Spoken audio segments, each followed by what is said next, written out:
Hello, hello, hello. I'm going to be talking about some Avatar the Last Airbender spoilers while I play some DVD. This might not go well. We will find out together. I'm not going to be talking about every spoiler from the set. We don't have the full list of spoilers yet.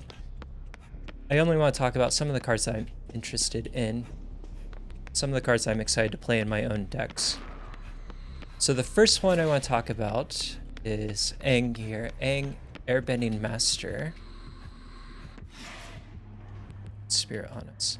Yeah, this is going to be a lot of me going in and out of coherent thought. So get ready for that.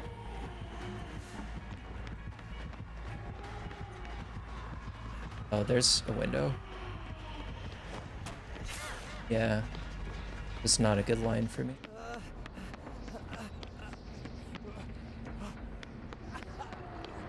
Still after us. I don't think I need to throw that. Might need to throw this.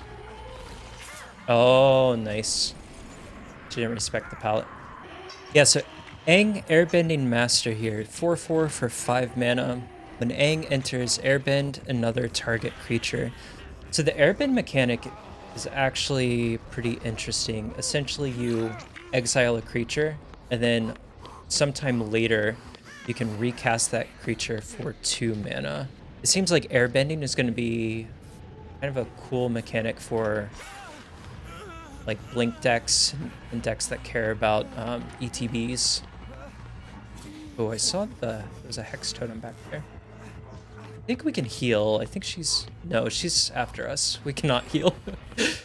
Can I talk about more than one card? Aang also says whenever one or more creatures you control leave the battlefield without dying, you get an experience counter. So anytime you blink or flicker a creature, you'd get an experience counter. And at the beginning of your upkeep, create a 1/1 white ally creature token for each experience counter you have. So Aang is really good in blink decks. Experience counters are also just really strong because the player gets the experience counter, so they're a little bit harder to interact with than say like +1/+1 counters or quest counters that would go on a permanent. Oh, maybe she has a perk that's like messing with her terror radius. I think that's it. Yeah, so I'm excited for Aang, and specifically I'm excited for airbending. I have a Genku blink deck. I could consider running this in. Or even just Aang seems like a fun mono-white commander to build around. Mono-white blink. Oh dang, while I was running in circles where I got 3 gens done. I think, yeah, these are sorted alphabetically. Another thing to note here is that we have a mix of cards that are from the main set and cards that are from the Jumpstart set.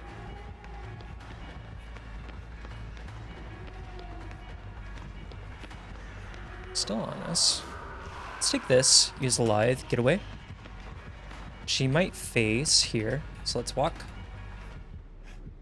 Yeah, so the next card we have is Aang at the Crossroads, 2 green, white, blue. For a 3/3 with flying, and Aang here has a lot of text. It says, when Aang enters, look at the top 5 cards of your library. You may put a creature card with mana value 4 or less from among them onto the battlefield. Put the rest on the bottom of your library in a random order. And then whenever another creature you control leaves, you flip Aang. So the front side, 5 mana for a 3/3 flyer. You get to cheat out a creature with mana value 4, which just is pretty nice. The reason Aang is on this deck though is mostly for the backside. So let me show you what the backside does. This is Aang Destined Savior, 4/4 flyer. So he gains a power and a toughness. And it says land creatures you control have vigilance. And at the beginning of combat on your turn, Earthbend 2. So Earthbend is actually the mechanic that I'm most excited about. Earthbend 2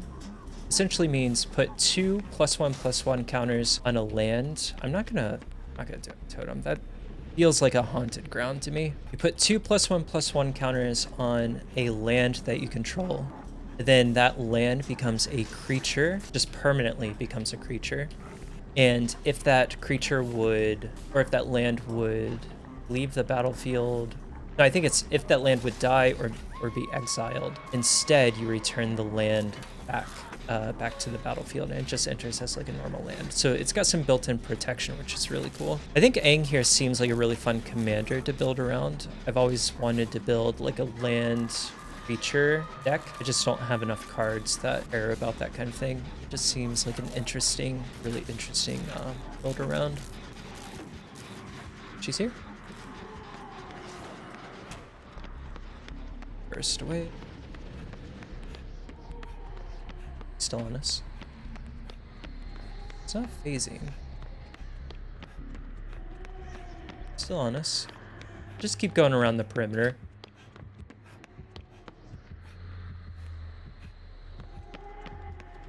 Still on us. Okay. I think we'll have to play around this.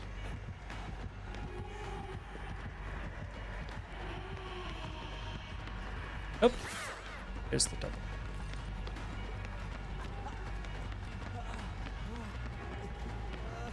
Let's keep her away from the gens. I'm not sure which one is being worked on.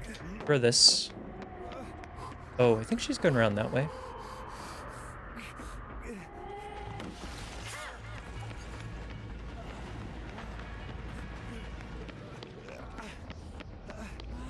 She's teleporting.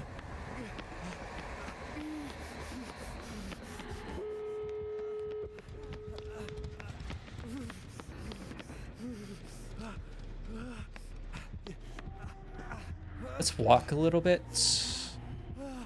Try to get Lithe back up. Oh, she's not on us. We can. I'm starting to think maybe this video, maybe this was a bad idea for a video. This is gonna take me like 2 hours to get through. All right, it looks like we're gonna get out of here. Let's just we'll escape and then we'll talk about the next set of cards. So the next one I wanted to talk about is Airbender Ascension. This is an enchantment for 1 and a white. It says when this enchantment enters, airbend up to 1 target creature. So remember, airbend means exile up to 1 target creature, and then later you can recast it for 2 rather than its mana cost. What I'm just now realizing is airbend up to 1 target creature. So this doesn't have to be your own permanents or your own creatures. This could be any creature, an opponent's creature. Also says whenever a creature you control enters, put a quest counter on this enchantment, then it goes live once it has 4 quest counters. So at the beginning of your end step, if this enchantment has 4 or more quest counters on it, exile up to 1 target creature you control, then return to the battlefield under its owner's control. So for 2 mana, this is kind of like, was it like Conjurer's Closet or any of those like artifacts that are usually a little bit more expensive that blink or flicker your creatures, except you could potentially get this online sooner. You are just playing a lot of creatures or creating a lot of creatures, right? Because you get a quest counter every time a creature enters. I feel like this is going to be pretty easy to activate, and it's only 2 mana. I think in Genku, this card is going to be awesome because Genku creates tokens every time a permanent you control leaves. So when this enchantment enters, you airbend up to 1 target creature. You would remove a creature, and then that would trigger Genku, creating a token creature, which would put a quest counter on Airbender Ascension. So essentially the turn you play it, you already start with 1 quest counter, and then for just 2 more mana, you could play the creature that you just bounced to get 2 quest counters onto Airbender Ascension. So it seems really easy to get online, especially in Genku.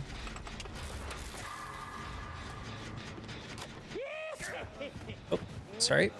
I feel like that's going to happen fairly frequently. We got to play around this. Thank you, Chucky. Appreciate that. All right, next we have Appa, Steadfast Guardian. Appa here is mostly, I mostly just wanted to bring up because, I mean, it's Appa, right? Need to have an Appa card in my collection. 4 mana for a 3/4 flash and flying. Appa says when Appa enters, airbend any number of other target non-land permanents you control. Whenever you cast a spell from exile, create a 1/1 white ally creature token. So this is a way to get a bunch of leave the battlefield effects at once. In a way, you could kind of protect your board with this for 4 mana. You do have to replay all of your creatures for 2, but I think mostly this goes in a flicker or bounce style deck where you have a bunch of good ETBs and you do want to replay those creatures anyway. This is not really a blink commander because it says whenever you cast a spell from exile, you create a 1/1 white ally creature token. So I think for me, I would probably put this in the 99 of Genku where I want a bunch of leave the battlefield triggers. But really you're not playing this as a commander in a blink deck, right? Because you care about casting spells from exile.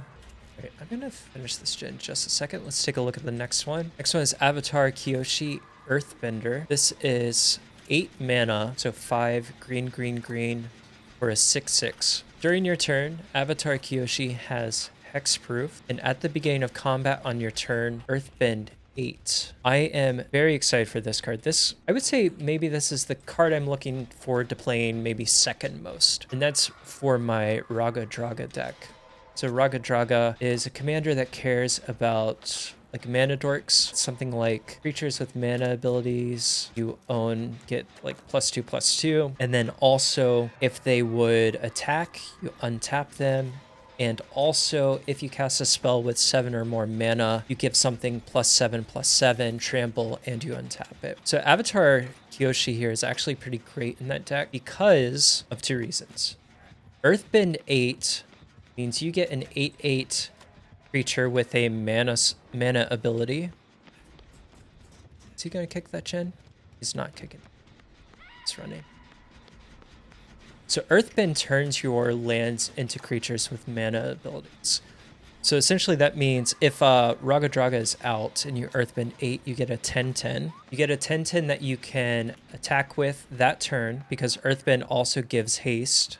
Yeah, so Raga Draga would untap the land after you attack with it. And then also, the reason this card's so great in Raga Draga is because it's a spell that costs 7 or more. So this is also... It's just like a huge swing. Oh, crap. I thought he doubled back there. Pallet. You have to throw it now. Let's go this way. I do have Lithe. Let's go upstairs. I'm looking to get some value off of Lithe. I don't want to be on this. Okay, let's go this way.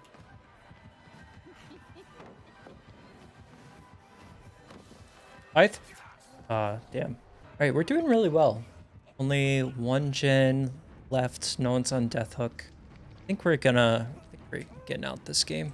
So if Avatar Kyoshi is the card I'm looking forward to playing the most, Badger Mole Cub, or the second most, Badger Mole Cub is the card I'm looking forward to playing the most.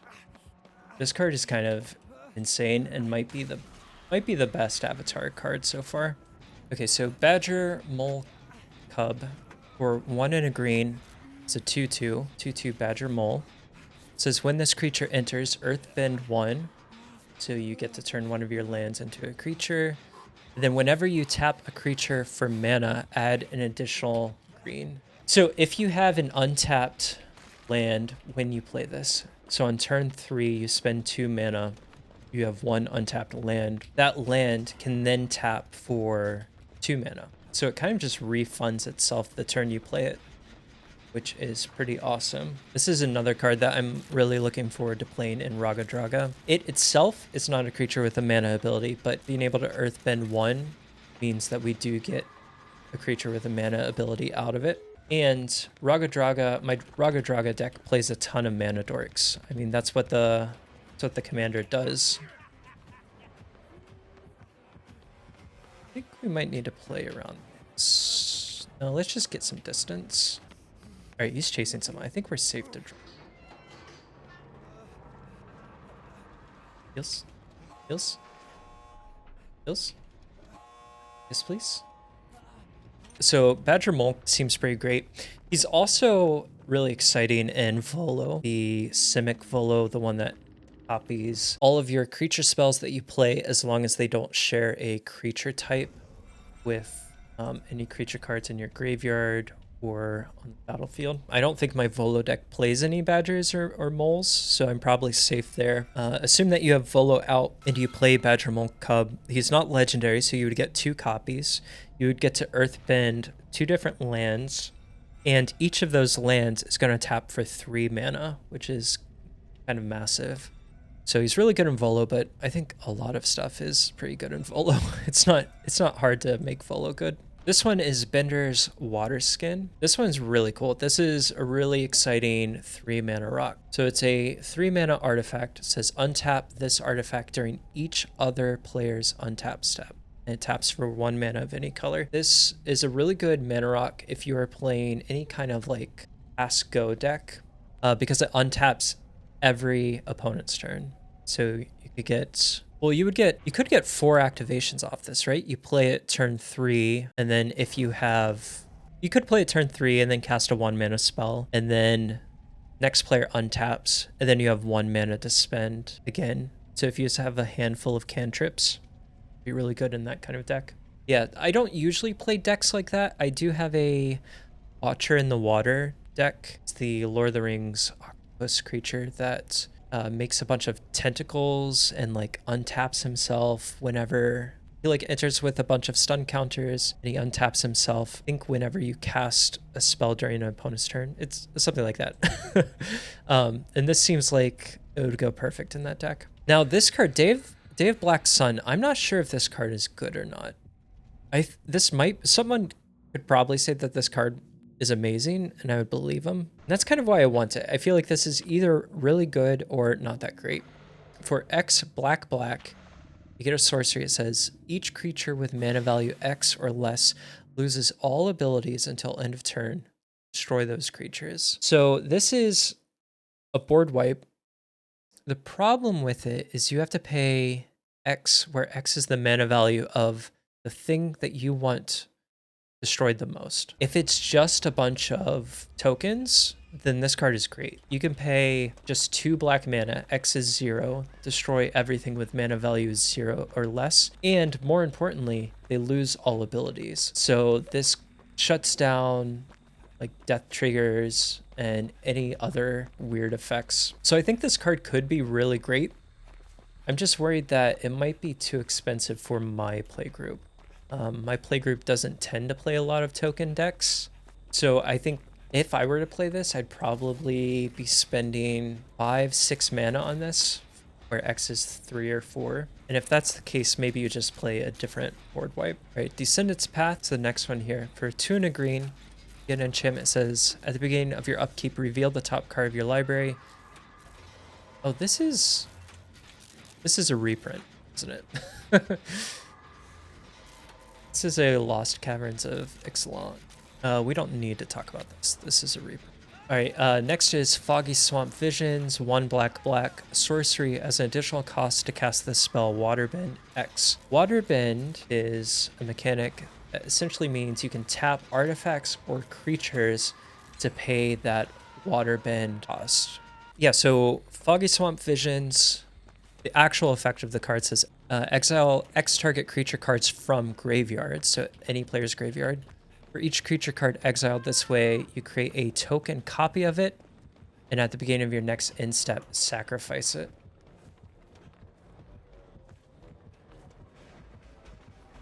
It's gonna get a hit here once I get Lithe. Let's just stall. Hello. Nice. Had a good loop there. Hello. Can we just keep stalling?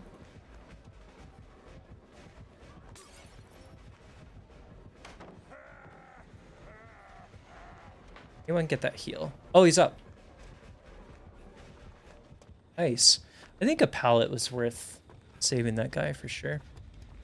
All right, we are going to get through the description of this card, though. You get to create token copies of X creatures from among all players' graveyards. They only last until the beginning of your next end step. So they will only last for a turn, and it doesn't look like they have haste. I kind of overlooked that part, so they don't have haste. You could get some like pretty good effects. I like that you get cards out of... Oh, we gotta get this guy up, I think. Got you, fam. I do like that it could be any player's graveyard, and it's super cheap. It's 3 mana. You do have to pay more by tapping your creatures. I'm kind of over here. Let's run around this rock. Nice. Run around this barrel. And let's go to Shack, I guess. So yeah, this card could be good. I'm not sure. Maybe in some like artifact decks. Either way, it's interesting. All right, now we have Iroh.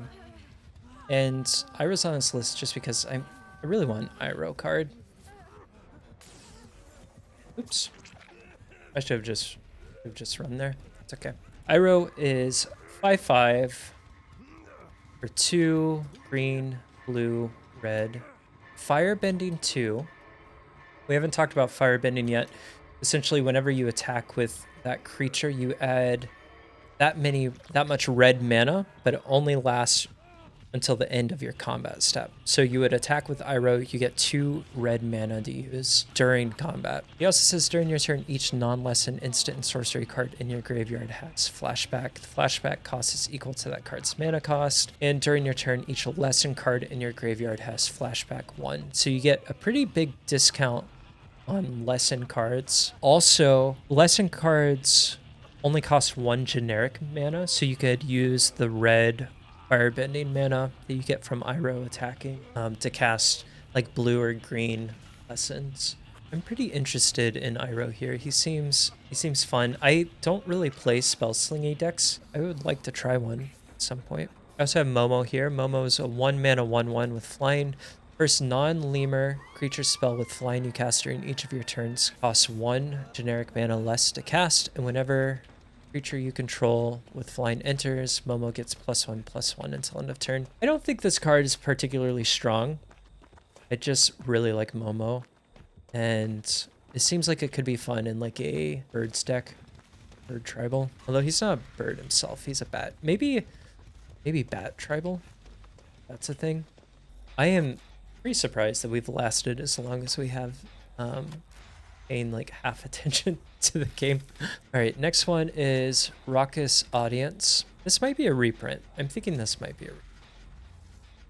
So let's just go on to the next one. Sozin's Comet. 3 red for a sorcery. Each creature you control gains firebending 5 till end of turn. So again, firebending means whenever it attacks, add 5 red mana. This mana lasts until end of combat. This card is just really cool because it also has Foretell, which is just really thematic. We know that Sozin's Comet appears like every so often, so they could foretell that Sozin's Comet would arrive, right? For 5 mana, you get a ton of mana. I think we gotta commit here, guys.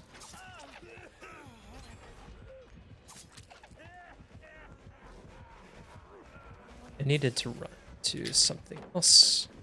Let's take this. I should have ran back over to that palette gem.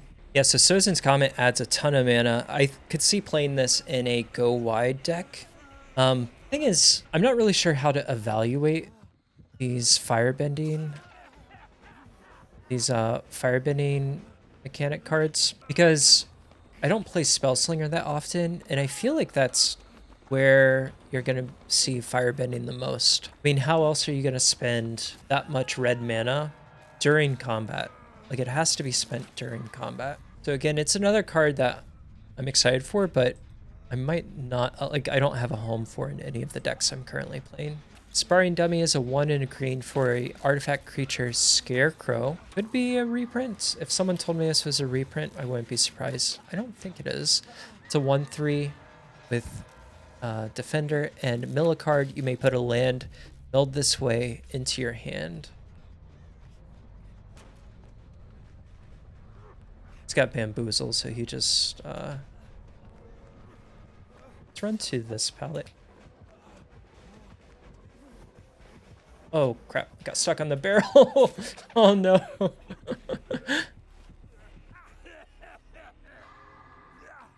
have been looking forward. This card isn't super exciting. The main reason that I'm excited for it is because I have a Renma Creaking Nest deck. Renma cares about casting cards with multiple card types, and he's a scarecrow himself, so this just seems like a pretty good fit in the deck. Nothing too exciting to talk about. The Cabbage Merchant for 2 and a green. Whenever an opponent casts a non-creature spell, you create a food token.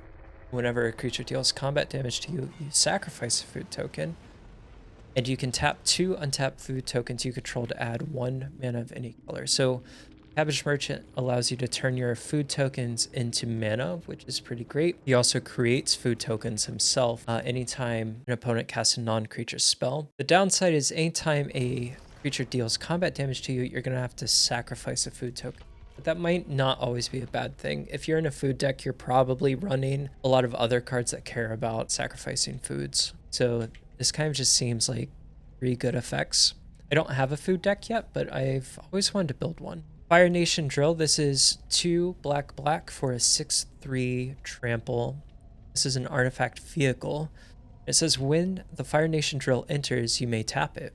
When you do, destroy target creature with power 4 or less. It also has a 1 generic mana. Permanents your opponent's control lose hexproof and indestructible until end of turn. It crews for 2. This card just seems good to me. 4 mana for a 6/3. Sure, it's a vehicle, but the crew is only 2, so it's really easy to crew, and it destroys a target creature with power 4 or less, which is probably going to be the most like threatening thing. It's going to be the creature card with like the strongest effect on board. And you could just pay 1 generic mana to make their permanents lose hexproof and indestructible. So I think the way this works is you could actually play this card. It's going to enter the battlefield. It'll have a trigger on the stack for it entering. In response to that trigger, you pay the 1 generic mana to make a creature lose hexproof and indestructible, and then you can target it with its ETB effect. This seems just like a really great artifact card. Am I missing something? This is just all around good, right? 4 mana, 6/3 trample, easy to crew, destroys something. I think this is great. I would probably play this in any kind of black artifact deck. You do need some creatures to be able to crew it, but the ask isn't that much. I mean, just 1 creature with power 2 crews this thing. Seems really strong. The last Agni Kai is 1 in a red. Target creature you control fights target creature an opponent controls. The creature the opponent controls is dealt excess damage this way. Add that much red mana. Till end of turn, you don't lose unspent red mana as steps and phases end. This just seems like a pretty good fight spell. I don't typically play too many fight spells. If I were to play a fight spell, this is probably the one I would want to play. If you're playing a bunch of like really high power creatures, this could gain you mana and you don't lose that mana. So it's not like firebending. You're not stuck in having to use this mana. Here, I do not know this map, and that's going to be evident. He's on someone else. Cool. Yeah, so I'm kind of excited for this card. If I'm playing a fight spell and I'm in red, probably playing that card. Next is the Legend of Uruk. Fairly sure on the pronunciation there. It's a saga for 2 blue. Pages 1 and 2 are scry 2, then draw a card. The third one, you exile this transformed. I need to find Ruin. Ruin kind of screws over my my shtick here every time I let go to pull up a new card. It transforms into Avatar Kuruk, a 4/3 colorless creature. Should we get the unhook? Yes, we're the only healthy survivor.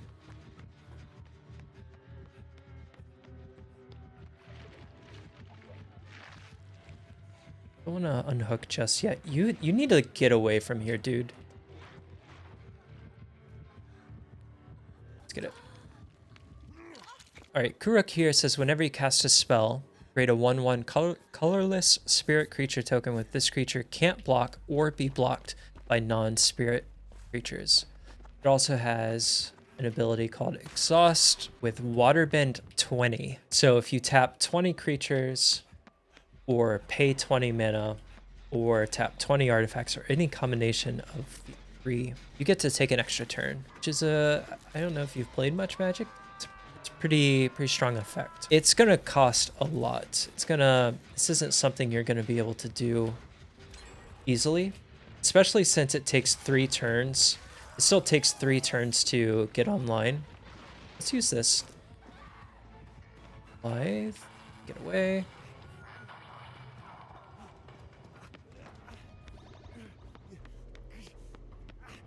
So this card seems kind of cool. He does make spirits himself, which get you closer to his extra turn. I'm not sure if he's going to be that strong or not. This just seems like a fun go wide commander.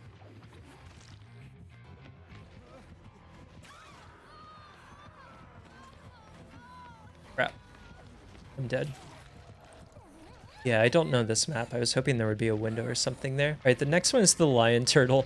I don't think this card is I don't think this card is great. I just really like the art, and it's a cool creature type. It's 1 green blue for a 3/6 elder cat turtle. It is a legendary creature. It has vigilance and reach, and when it enters, you gain 3 life, and then it also has the lion turtle can't attack or block unless there are 3 or more lesson cards in your graveyard, and he's a mana dork that taps for 1 mana of any color. I think this is just a neat card. I also love Simic, and I love weird creature types. I don't think this is a good card. It doesn't even go in Volo. You could play it in Volo, but you're not going to get the copy. You would have to sacrifice one of them to the legend rule. The only place I see playing this is a Butts deck, like a Toughness Matters deck. The killer could be right over here. They're running, which makes me think I should also run. I hear them. Use this, get away.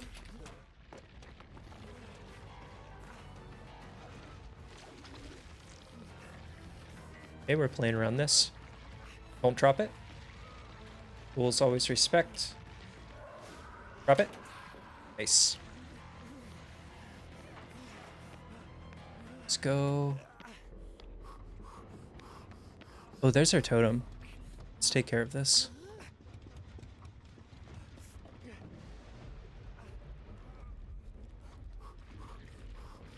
Killer's here. Yeah, we need to get rid of Oblivious. Typically I wouldn't care too much about going after it, but I'm looking at a second monitor like most of the time. All right, let's talk about Toph here. There are a few different versions of Toph. I think this one is from the Jumpstart cards. It's 3 and a green with landfall. Toph is a 2/4 human warrior ally, and I'm gonna have to read the rest after this chase here. Oh, is that what I haven't actually seen what the killer gets for this event. Yeah, Toph is a 2/4 with landfall. Whenever land you control enters, you get an experience counter. Whenever you attack, Earthbend X, where X is the number of experience counters you have. So this just seems like a pretty fun mono green commander. Oh, dude, you're not going for the save. I need you to go for the save. You're not dead on the hook. A mono green commander that cares about playing a bunch of lands and earthbending. And again, earthbending just seems like the most fun mechanic.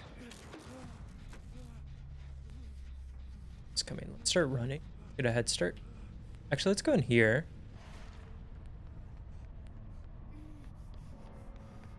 And then let's go over here. Oh, we don't make that.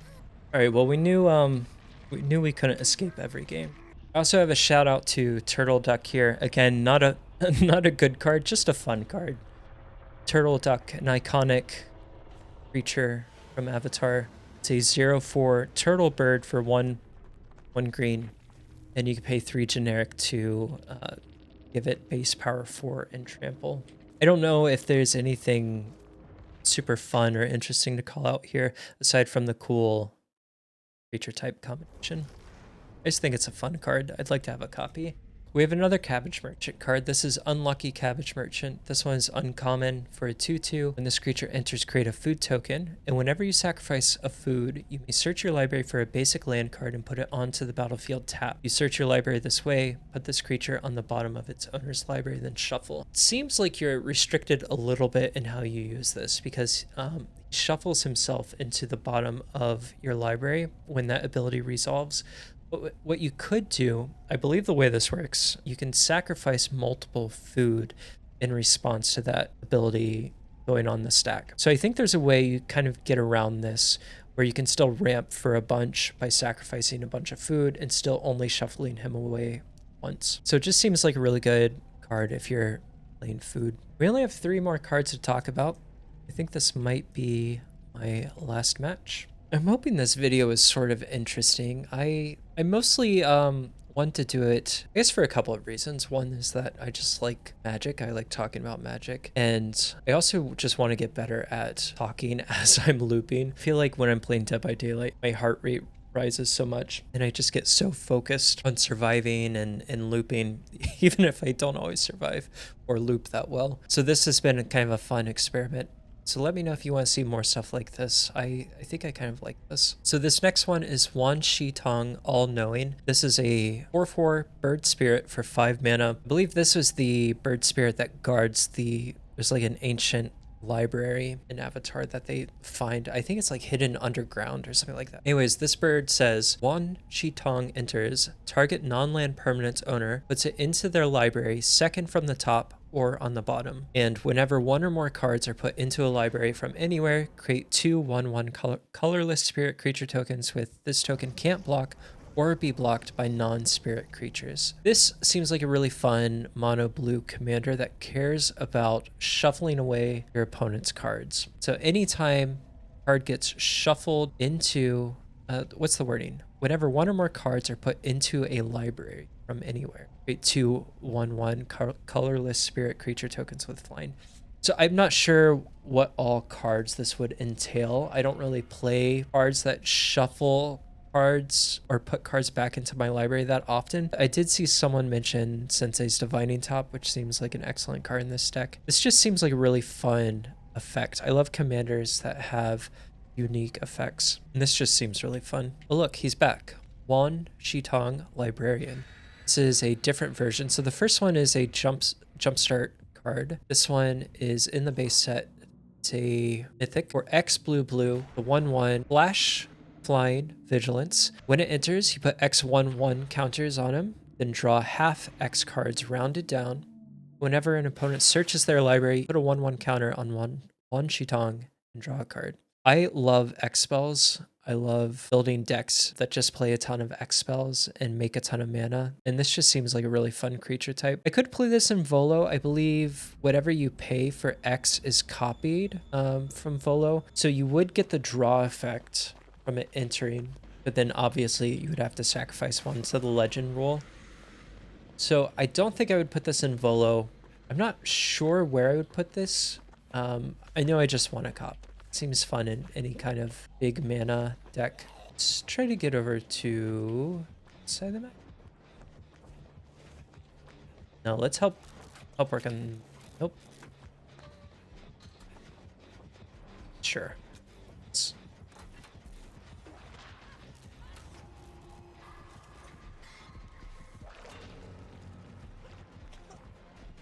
Yeah, that was probably not wise. We just gave him level 2 for free.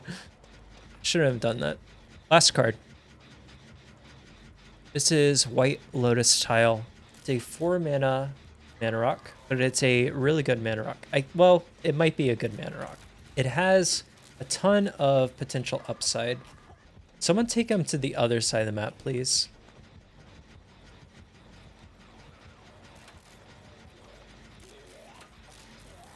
Ace, good flashlight. Yes, sir. For 4 mana, you get a mana rock that enters tapped, right?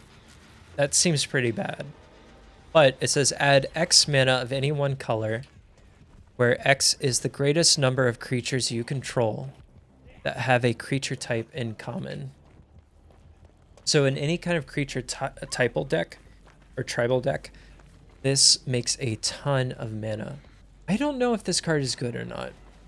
The upside is huge. The thing is, it enters tapped, so you can't use it until turn 5. I guess on turn 5, you're going to make a ton of mana. Maybe it's good.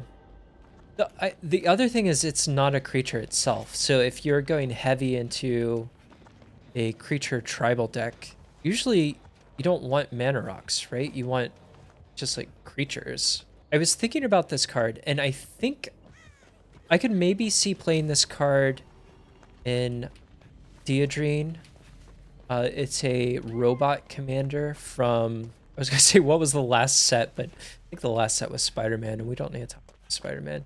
Edge of Eternities. Deodream is a really cool commander that makes robot tokens. And I mean, Deodream does a lot of things, but he has the potential of going wide. So in that deck that I've been working on, I play a bunch of artifacts and like artifact creatures and robots. I think if I'm making enough robots, I could probably play this because it's an artifact. That deck cares about playing artifacts and also would have a lot of robot creature types. So I think maybe in that deck it would be good.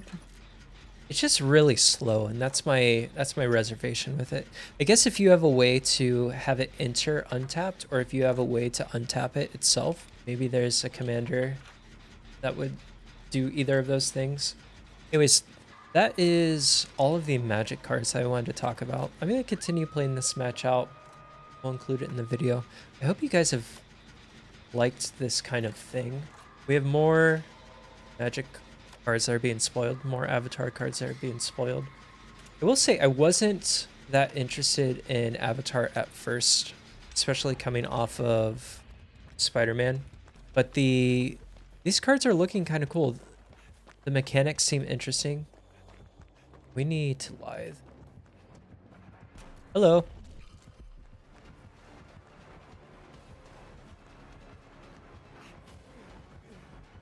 I think I can get the trade here.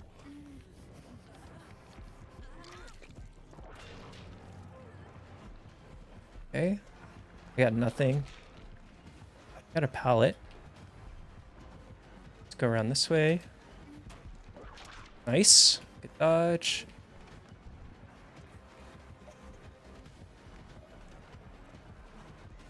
Let's go over towards this side of the map.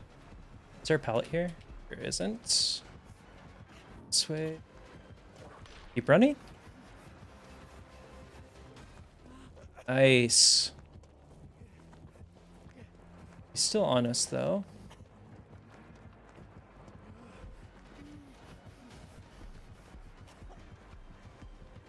We're going down here. Yep. Good chase. Yeah, after seeing these spoilers though, I'm starting to become a little more interested. I actually just rewatched Avatar recently. My wife had never seen it. And by recently, I mean like beginning of this year, I think. So I get some of these references. I don't get all of them.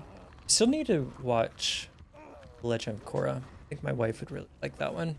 I haven't seen any references to Metal Bin. I think that's more of a Legend of Korra thing, though.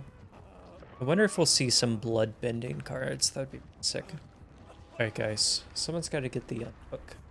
I wanted to try something different for the channel. I'm still experimenting with different kinds of videos and mostly just doing whatever is interesting to me.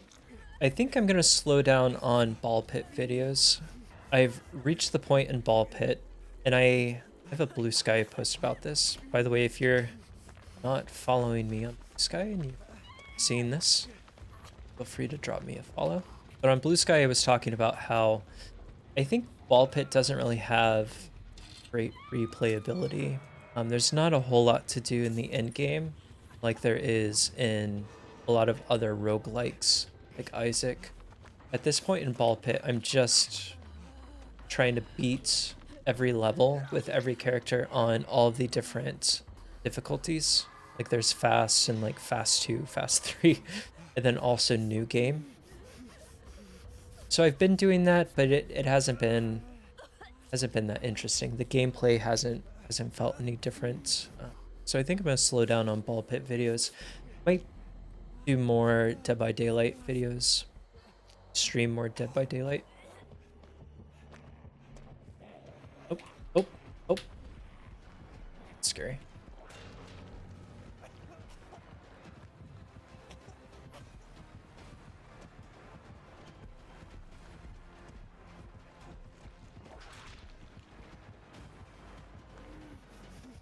Let's run out.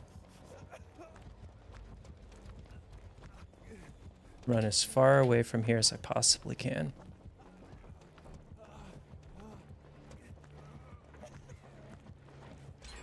I just go to Shack.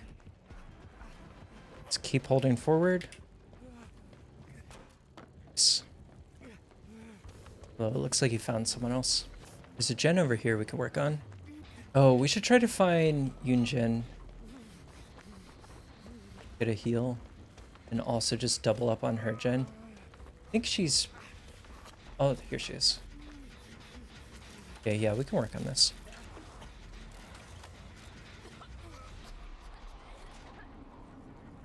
Nice. I don't know what this does. Does it just hide us? Is that the only point? Maybe she meant to use it on the gen? This is gonna be tricky. Let's hide.